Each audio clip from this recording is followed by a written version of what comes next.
Bonjour à tous, bonjour, merci d'être là avec nous ce matin pour la deuxième conférence de ce World Impact Summit ce matin. On a un sujet ce matin qui nous intéresse, qui est éminemment important dans cette période de transition énergétique. C'est, je ne sais pas si c'est affiché, non pas encore. Voilà, c'est celui de s'alimenter en énergie plus verte, produire de l'énergie sans détruire nos ressources. Je crois qu'il va falloir qu'en propos liminaire, on détricote un petit peu ce thème. Je vous propose pour ça d'accueillir nos trois intervenants, Victorien Russard, François Desdieux et Sylvain Roche.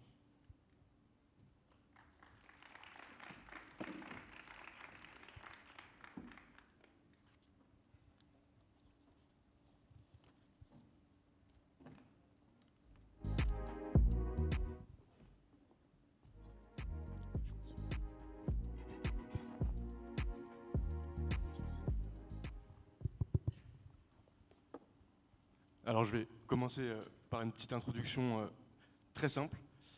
C'est peut-être un lieu commun, mais je pense que c'est toujours important de le rappeler. Actuellement, dans le monde, 80% de l'énergie produite est produite à base d'énergie fossile. En Europe, on n'est pas bien mieux, et pourtant on se targue d'avoir des normes un peu plus contraignantes que dans le reste du monde, avec à peu près 70% de notre énergie qui est produite à base d'énergie fossile. En France, c'est un peu mieux, on jouit d'un mix énergétique un peu plus diversifié, et on a à peu près 50% d'énergie fossile encore actuellement. Alors de quoi on parle quand on parle d'énergie qui détruisent nos ressources? Comme tout le monde, je pense évidemment aux énergies extractives, donc aux énergies fossiles. Problème étant que les énergies de demain, les énergies renouvelables, ont aussi besoin de ressources extractives, mais dans une moindre mesure évidemment. Mais je pense que c'est aussi un peu l'intérêt de notre conférence. Notre conférence va tourner un petit peu autour de la molécule d'eau, entre hydrogène, éolien, énergie marine. Donc voilà, énormément de sources variées. Pour présenter nos intervenants, premièrement Sylvain Roche, donc, vous êtes ingénieur de recherche à la chaire Transition énergétique territoriale à Sciences Po Bordeaux. Vous êtes également docteur en économie, vous avez soutenu une thèse sur l'éolien en mer à l'Université de Bordeaux. Et puis vous avez coordonné un cahier sur les énergies renouvelables dans le cadre de l'organisme Acclimatera. Alors, deux choses, est-ce que vous pouvez déjà nous expliquer un petit peu ce que c'est qu'Acclimatera? Et vous m'avez dit en amont de cette conférence qu'il n'existait pas d'énergie propre. Je vous laisse développer. Mais merci pour l'invitation. Donc, Acclimatera, c'est un comité scientifique régional qui réunit des chercheurs dans une approche interdisciplinaire. Donc, nous travaillons sur les impacts du changement climatique sur la région Nouvelle-Aquitaine. Donc en 2013 et 2018, Acclimatera a publié un rapport qui a permis au président de la région Nouvelle-Aquitaine de mieux comprendre un petit peu les impacts qu'avait le dérèglement climatique sur les différents territoires, que ce soit les territoires de montagne ou littoraux, et bien évidemment aussi les villes. Il y a 2 ans, le choix qui a été fait, c'est de réaliser des cahiers thématiques. On a déjà présenté un cahier spécifique sur numérique et environnement et un autre cahier sur les plans d'eau. Et depuis 2 ans maintenant, avec une trentaine d'experts, que ce soit des professionnels du secteur, mais aussi des chercheurs, nous travaillons sur un cahier thématique sur les énergies renouvelables, dont la présentation va se faire le 9 décembre prochain à l'UPPA, l'Université de Pau et des Pays de la Dour. Et donc la principale finalement conclusion de ce cahier, c'est qu'il faut massifier le développement des énergies renouvelables en Nouvelle-Aquitaine. Aujourd'hui, on est à peu près à 23,9% d'énergie renouvelable en 2021. L'objectif, c'est d'atteindre les 40% en 2030. Donc il faut massifier le développement, à la fois sur le modèle des grandes centrales, mais aussi autour des petites productions, et surtout permettre une appropriation territoriale et citoyenne de ces énergies qui sont source de controverses. Alors, vous m'avez dit qu'il n'y avait pas d'énergie propre, qu'il fallait sortir du discours évangélique. Oui, effectivement, on lit souvent dans la presse, mais aussi dans les discours politiques, le terme d'énergie propre. Moi, ça me fait un petit peu bondir. Pourquoi ? Parce que toutes les énergies ont des externalités négatives plus ou moins importantes. Des nuisances, qu'elles soient paysagères, qu'elles soient liées à l'artificialisation des sols, et j'en passe. Donc il faut réellement sortir de cette démarche un petit peu de technosolutionnisme, tel qu'on peut souvent le présenter à travers les discours politiques, mais aussi promotionnels. On est encore une fois, l'histoire des techniques, l'histoire de l'énergie montre que dès qu'une innovation émerge, elle est souvent présentée comme la solution pour résoudre un problème. On l'a vu ça avec le nucléaire après la guerre, et on le voit aussi aujourd'hui autour de nouvelles énergies émergentes. Donc voilà, il faut raisonner en termes de gris, pas de blanc, pas de noir, en termes de gris, et bien comprendre que toutes les énergies ont des avantages, des inconvénients, et il faut pouvoir les mesurer. Alors, notre deuxième intervenant, c'est M. François Desdieux. Vous êtes directeur de la stratégie chez H2V. Donc c'est une entreprise, si j'ai bien compris, qui fabrique des systèmes de production d'hydrogène vert à grande échelle. Et vous, en amont de cette conférence, vous m'avez dit que, à côté de la production d'énergie plus verte, il y avait une chose qui était très importante, c'était de limiter notre consommation. Oui, alors en un mot, peut-être H2V, donc on conçoit et on développe des projets d'unités de production massive d'hydrogène renouvelable. Je reviendrai sur le massif parce que ça pose la question du centralisé-décentralisé. Et pourquoi cette question de l'usage, finalement, ça derrière, notamment sur l'hydrogène, parmi d'autres énergies. Il y a beaucoup de fantasmes autour de ça, des énergies propres, vertes, etc. Elle reste rare, cette énergie, quelle qu'elle soit. Et donc, autant utiliser chaque énergie pour le meilleur usage. Et typiquement, dans le cas de l'hydrogène, on va parler industrie et on va parler mobilité lourde, qui sont, on va dire, les deux usages aujourd'hui qui font consensus et sur lesquels il y a déjà des usages existants. Il s'agira dans l'hydrogène de remplacer l'hydrogène gris consommé par de l'hydrogène vert. Et dans la mobilité lourde, on va parler maritime par exemple ou transport de marchandises, ça émerge comme une solution complémentaire à ce qui peut exister ailleurs. Mais par contre, voilà, c'est réserver cette énergie-là sur des usages sur lesquels elle est pertinente. Et l'enjeu, c'est là-dessus. Et donc sur le fait de moins consommer, vous mettez ça au même niveau que la production d'énergie. C'est ça, alors moins consommer, ça va être, par exemple pour le cas de l'hydrogène, on est toujours dans la transformation d'énergie. Finalement, on ne crée jamais d'énergie, on prend du soleil, du vent, on le transforme. Dans l'hydrogène, on prend de l'électricité renouvelable et on la transforme en une autre énergie qui est l'hydrogène. Donc il va s'agir d'être le plus efficace possible dans cette transformation. Et là encore, j'en reviens avec un système centralisé, plus efficace, plus performant, pour essayer d'économiser au maximum, que ce soit l'énergie elle-même et puis toutes les ressources autres, fonciers, eau, matériaux, etc. Et puis on est aussi avec Victorien Russard. Alors vous êtes coureur au large, vous avez fait la route du Rhum, vous êtes aussi officier polyvalent de marine marchande. Alors vous êtes ou vous avez été, je saurais dire. Et surtout, vous êtes consacré depuis quelques années à un projet très intéressant, un système énergétique intelligent. C'est un projet assez étonnant. On va peut-être découvrir des images, j'imagine qu'on peut en avoir tout de suite. Ça s'appelle Energy Observer, donc c'est un bateau autonome en énergie. Est-ce que les images fonctionnent? Ça n'a pas l'air de bien fonctionner. Tac, si on peut la mettre en régie. Parfait. Voilà, super.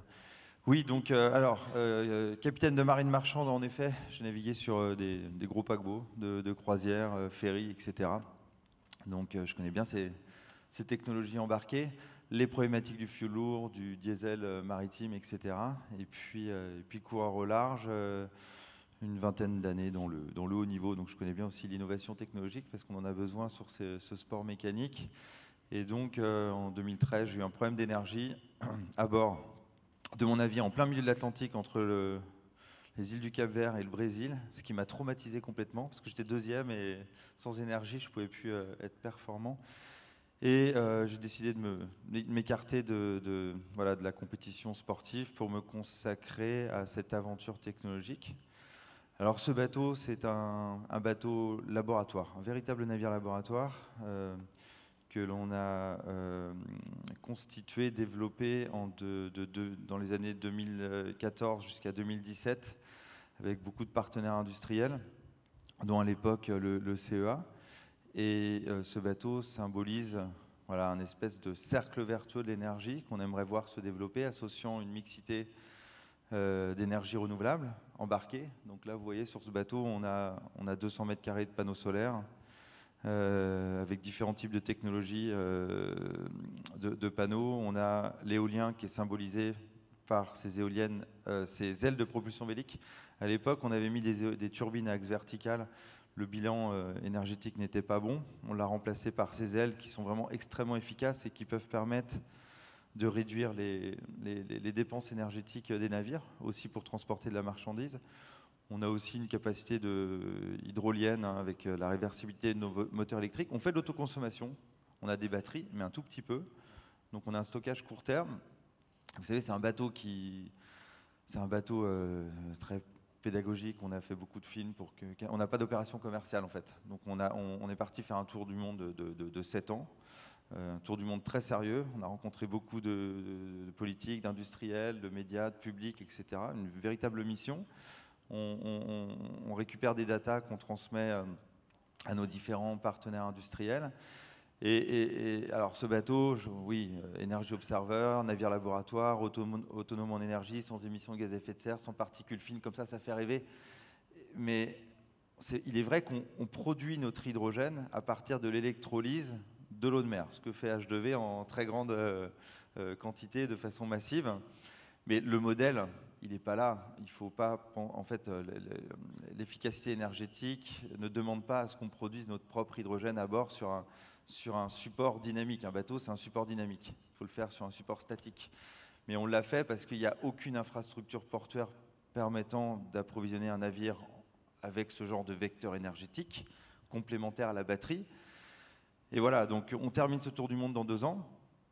On revient pendant les Jeux Olympiques de Paris, mais ce bateau aura servi. C'est un reconditionnement d'un ancien navire de course qui avait gagné le trophée Jules Verne à l'époque. Et il montre ce qu'on aimerait voir à très très grande échelle pour essayer de réduire notre impact carbone. C'est un système semi-autonome finalement, c'est-à-dire ouais, tout est digitalisé. Voilà, c'est un navire assez intelligent, on va dire. Donc voilà, il y a des scientifiques embarqués, des ingénieurs, et puis on continue nos développements technologiques à bord. On est de plus en plus. Hein. Moi, quand j'ai démarré ce projet, c'était en 2013, j'étais tout seul. On est 100 personnes maintenant. Et puis, en fait, à force de faire le tour du monde, on s'est rendu compte qu'il y avait beaucoup de blabla autour de la transition énergétique, notamment dans le monde du maritime. Et on a développé du savoir-faire et poussé un petit peu par nos partenaires industriels, nos partenaires financiers. On a créé EODEV, Energy Observer Développement, et on s'est spécialisé dans la production de générateurs électro-hydrogène et dans des systèmes de production d'énergie embarqués à partir d'hydrogène également. Alors on pourra y revenir après parce que je crois que vous avez un autre projet un peu plus gros que ce premier bateau à nous présenter. On pourra peut-être en parler un petit peu par la suite. Ok. J'aimerais qu'on passe un petit peu au contenu en comprenant bien que finalement ce qu'on nous demande c'est une transition dans laquelle il faut bien comprendre qu'il n'y a pas d'énergie magique et qu'en plus de ça il faut être efficace et moins consommer. Alors je me tourne vers vous, Monsieur Roche. Donc transition énergétique, ça signifie avant tout transition électrique. C'est ce que vous nous dites.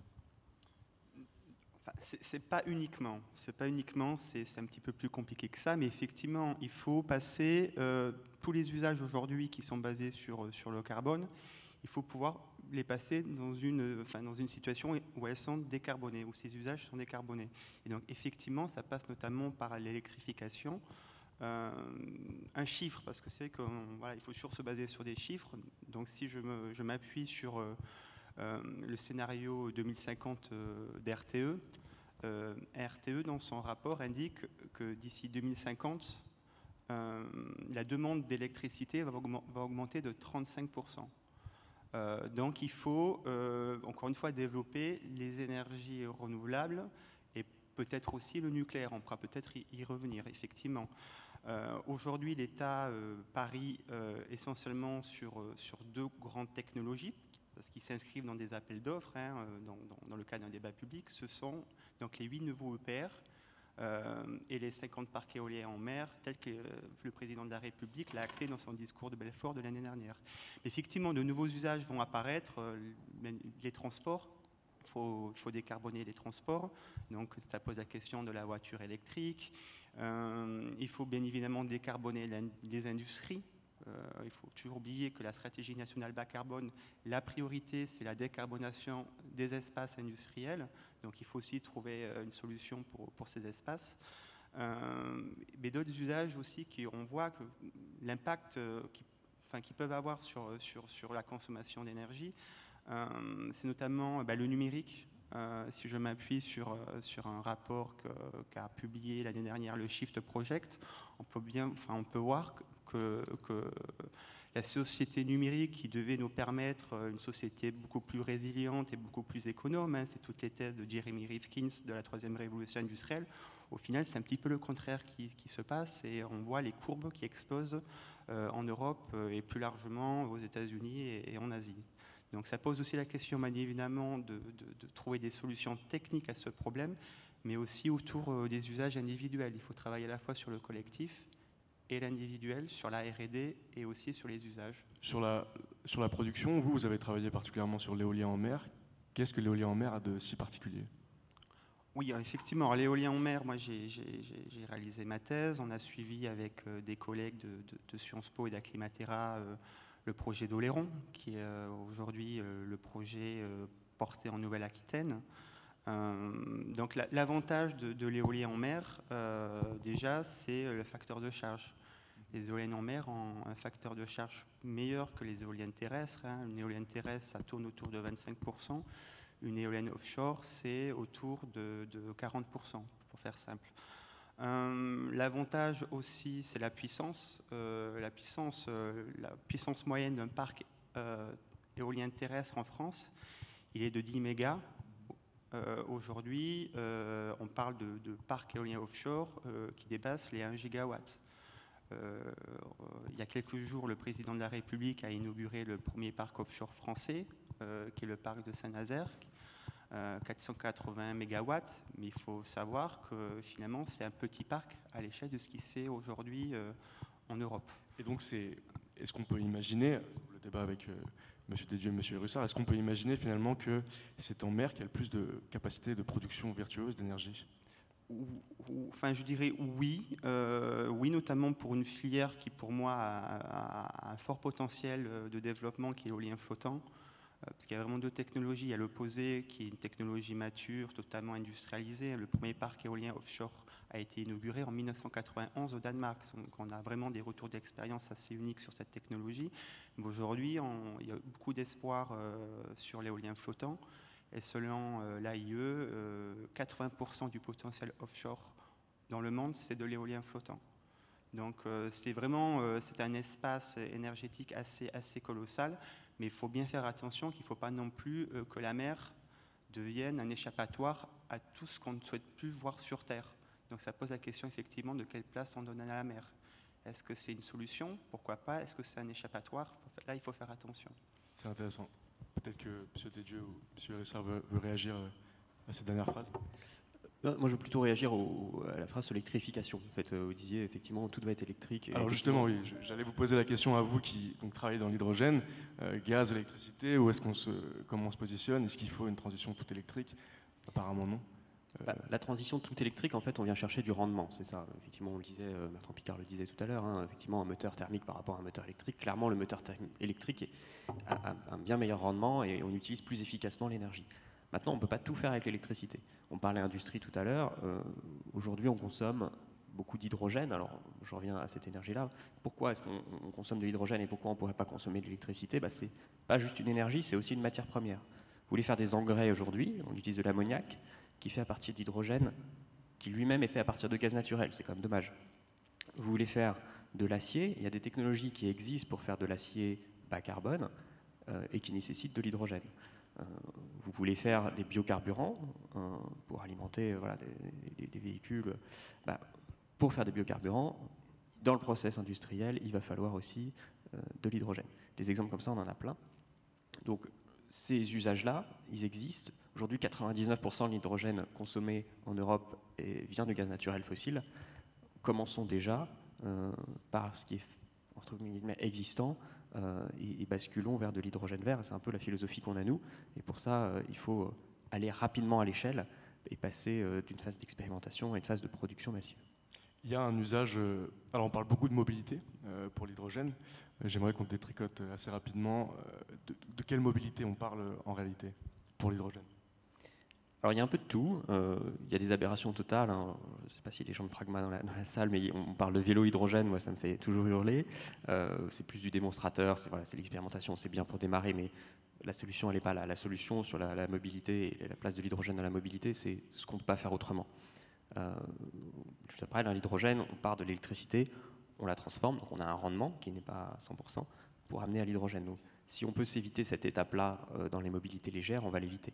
Donc la place de l'hydrogène, pour moi, elle est sur des moyens, typiquement du poids lourd, sur lesquels on n'a pas la capacité physique d'embarquer énormément d'énergie. Un poids lourd de 44 tonnes dans lequel on embarquerait 4 tonnes de batterie, je ne sais pas si c'est ce qu'il y a de plus pertinent. Quand on va parler de maritime, peut-être que vous développerez un petit peu, voilà, la quantité d'énergie à embarquer nécessite de changer de vecteur et de transformer l'électricité en autre chose, par exemple de l'hydrogène. Donc c'est une question de mobilité lourde et évidemment la question se pose de la mobilité lourde en mer. Vous avec Energy Observer, donc là vous développez un nouveau projet, c'est en fait la mise à l'échelle de votre premier projet si je comprends bien, pour créer un système intelligent sur un cargo. Oui, alors avant de passer au slide là, qui vous présente ce cargo, pourquoi on s'est dirigé vers ça? Déjà, ce bateau, il incarne la navigation de plaisance, il incarne les petits navires. On fait le tour du monde avec, on essaie d'être endurant et de ne pas aller trop vite, d'être économe en énergie. On s'est intéressé à toutes les formes de stockage, tous les vecteurs énergétiques, de la batterie jusqu'au champion, le diesel. Donc on a tout comparé. Donc le champion, en effet, c'est le diesel, pas en termes de performance environnementale, en termes d'émissions de CO2, particules fines, etc. Mais il faut savoir qu'aujourd'hui, des batteries similaires aux technologies qu'on trouve dans des voitures Tesla, donc avec une densité massique de 130 Wh/kg pour être précis, ça prend 64 fois plus de place en termes de volume pour la même quantité d'énergie que du diesel. Donc derrière, sur ce bateau, on a de l'hydrogène gazeux, comprimé à 350 bars.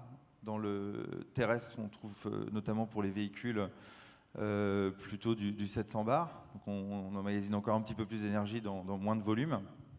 Mais nous, sur le bateau, ça prend 12 fois plus de place. Vous voyez, le rapport entre la batterie et l'hydrogène, il est quand même conséquent, important. Mais ça prend encore beaucoup de place, l'hydrogène, par rapport au diesel. Et souvent, ça nous fait un petit peu peur par rapport au transport maritime. On a besoin de place pour l'emport commercial nominal.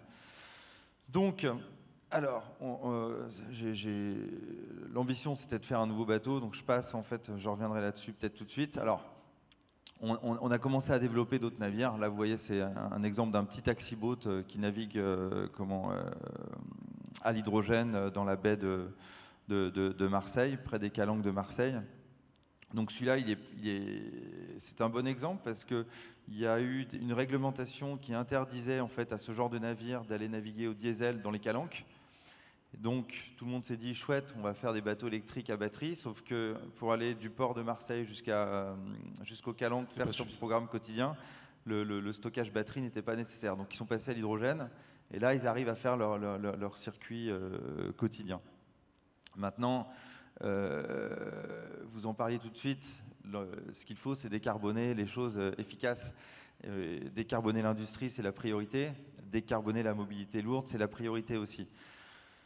Aujourd'hui, dans le maritime, on retrouve 100 000 navires de commerce, ce qui correspond à peu près à une consommation de carburant fossile de 300 millions de tonnes chaque année. Donc c'est important, ça représente Ça représente à l'échelle mondiale à 3% des émissions de gaz à effet de serre.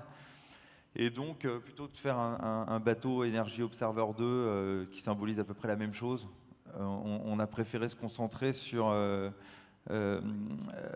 navire pilote de charge qui va être voilà, un petit peu différent de ce qu'on peut voir habituellement, avec ce qu'on peut voir comme évolution. Hein, c'est des bateaux qui ont à nouveau des moteurs thermiques, donc des moteurs à combustion, avec des nouveaux carburants, on va en parler tout de suite, mais on parle beaucoup de méthanol, de bio-GNL, donc tout ce qui est agrocarburant, etc.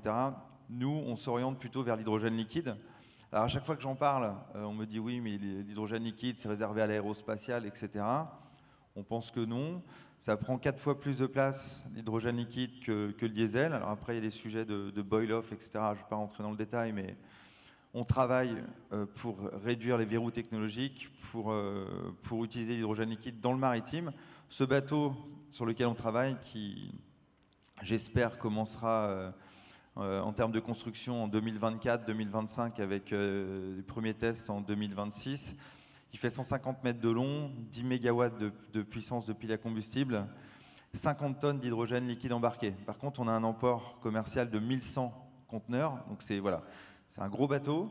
On le considère dans notre annonce comme étant le navire de charge le plus bas carbone au monde, parce qu'il utilise de l'hydrogène liquide.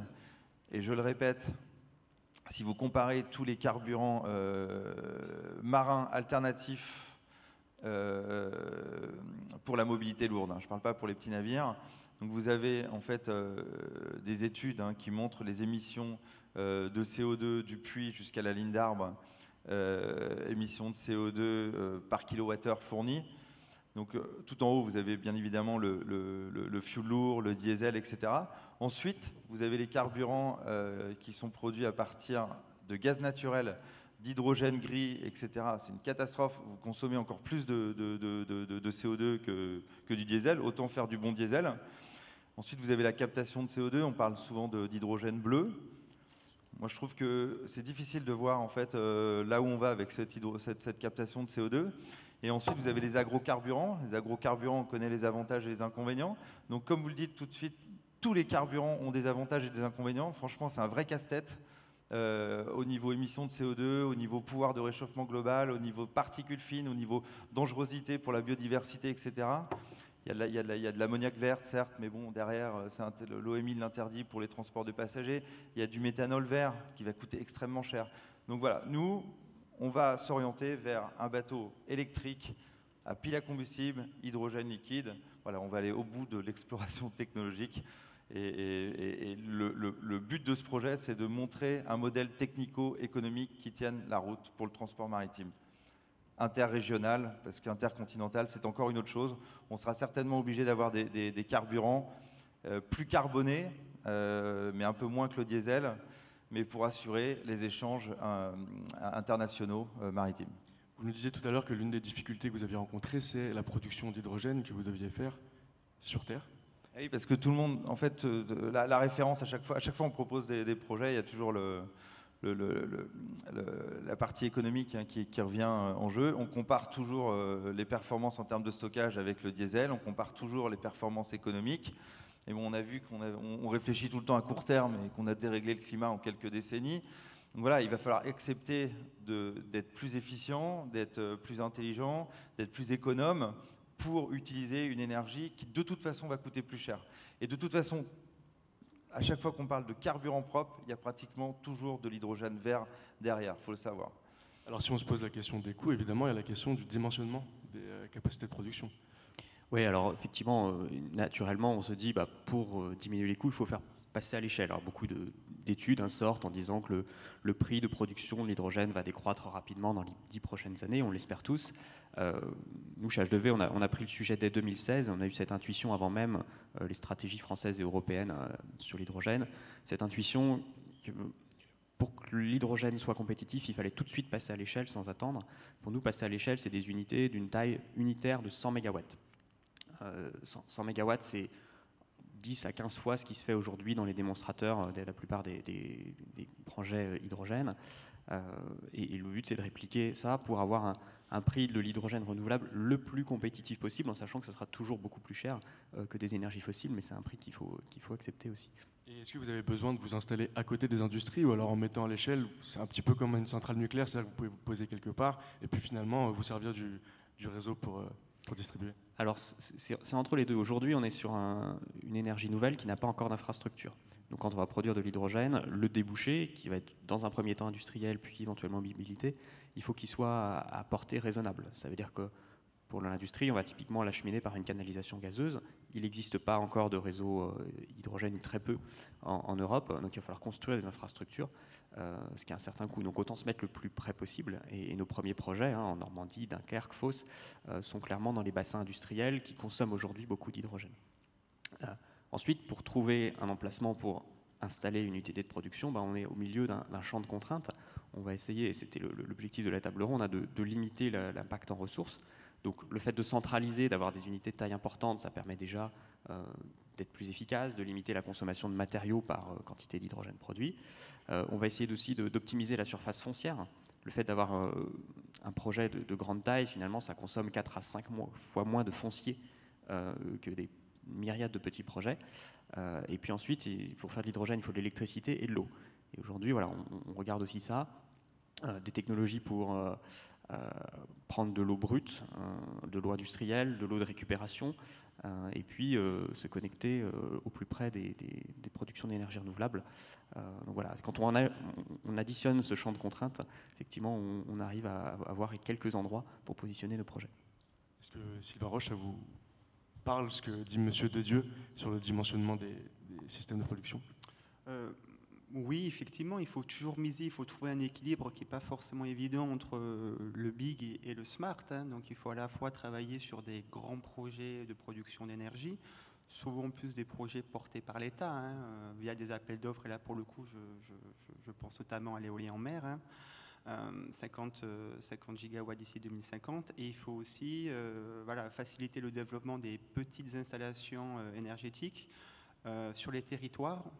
Souvent en plus ce sont des unités qui sont bien appropriées par la population, parce qu'aujourd'hui parmi les principaux travaux sur lesquels nous on est investi dans Acclimatera, c'est vraiment l'appropriation citoyenne de la production d'énergie.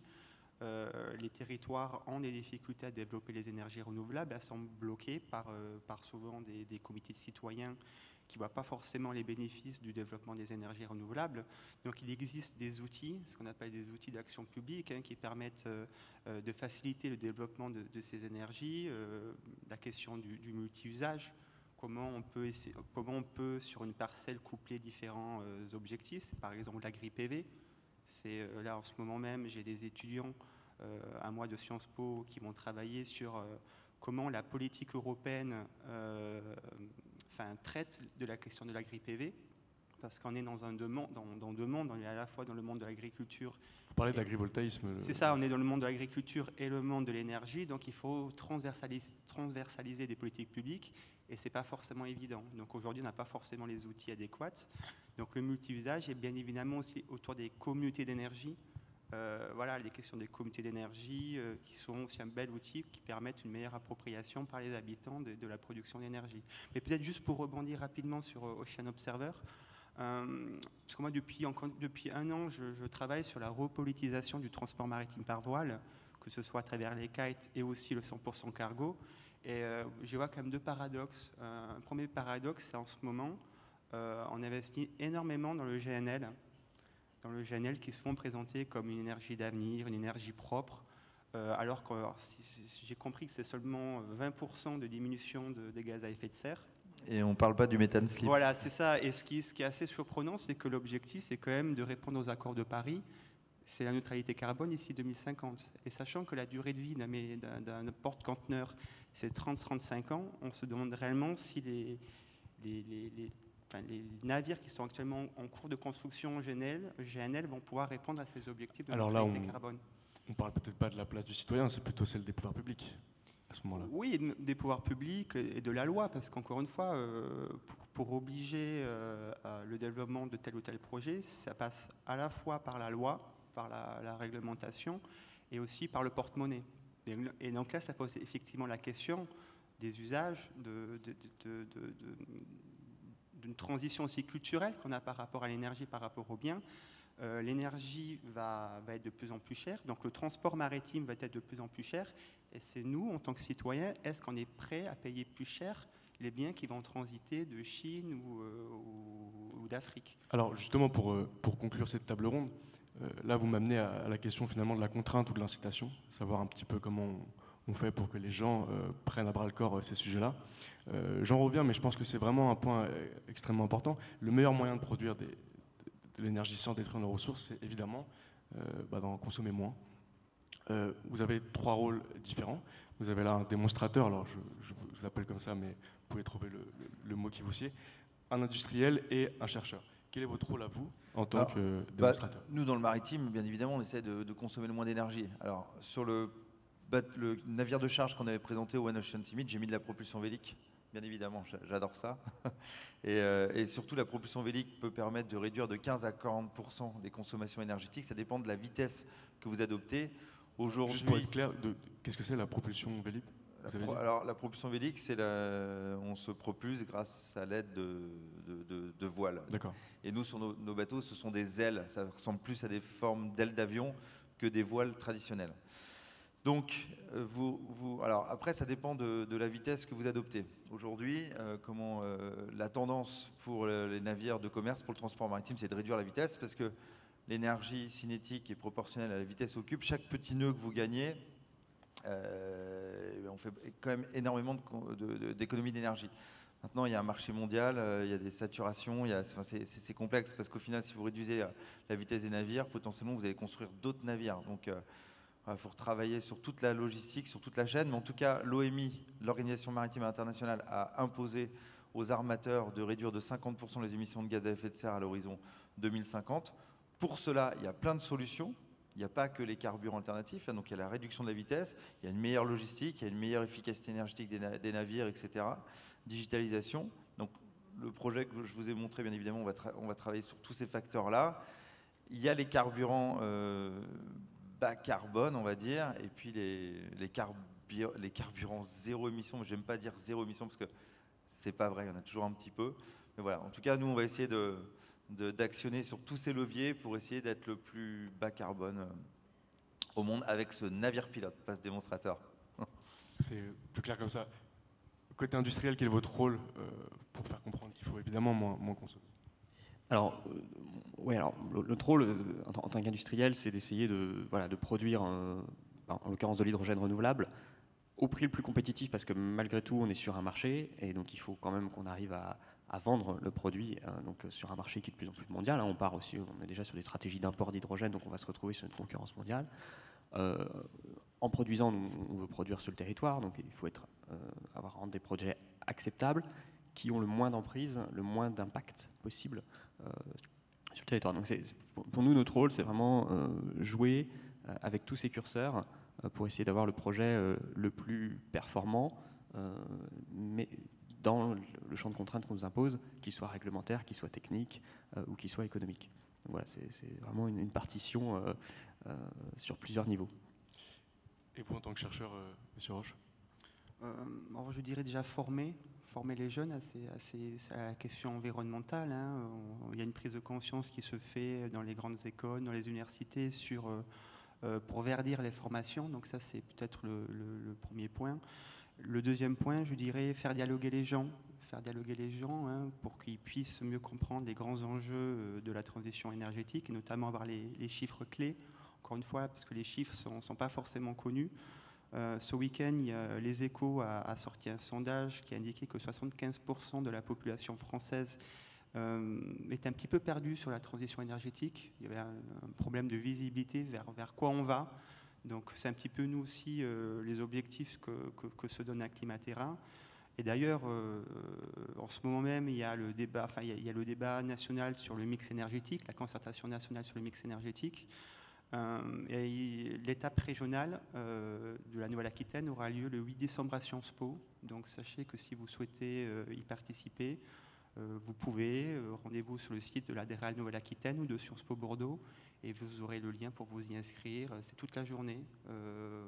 La ministre est attendue, les services de l'État. Donc n'hésitez pas pour avoir des réponses à vos questions et aussi pour c'est un moment où vous pouvez prendre la parole sur ces questions. Donc saisissez la chance que vous avez d'être de ces événements parce que les décisions vont être prises dans les prochains mois et après vous ne pourrez pas dire que vous ne saviez pas en fait. Alors, on invite tous ceux qui sont évidemment présents ici à participer à l'événement à Sciences Po. Pour conclure, il y a peut-être 4 mots qui du coup peuvent résumer un petit peu cette table ronde. Concerter, former, tester, et puis normer. C'est-à-dire qu'il va falloir à un moment donné avoir des règles un petit peu plus contraignantes. Voilà, merci beaucoup. On va s'arrêter là. Je pense qu'on a fait un petit peu le tour de la question. Merci à tous les trois. Et merci. Merci à vous qui avez suivi beaucoup. cette conférence. Bonne journée à tous.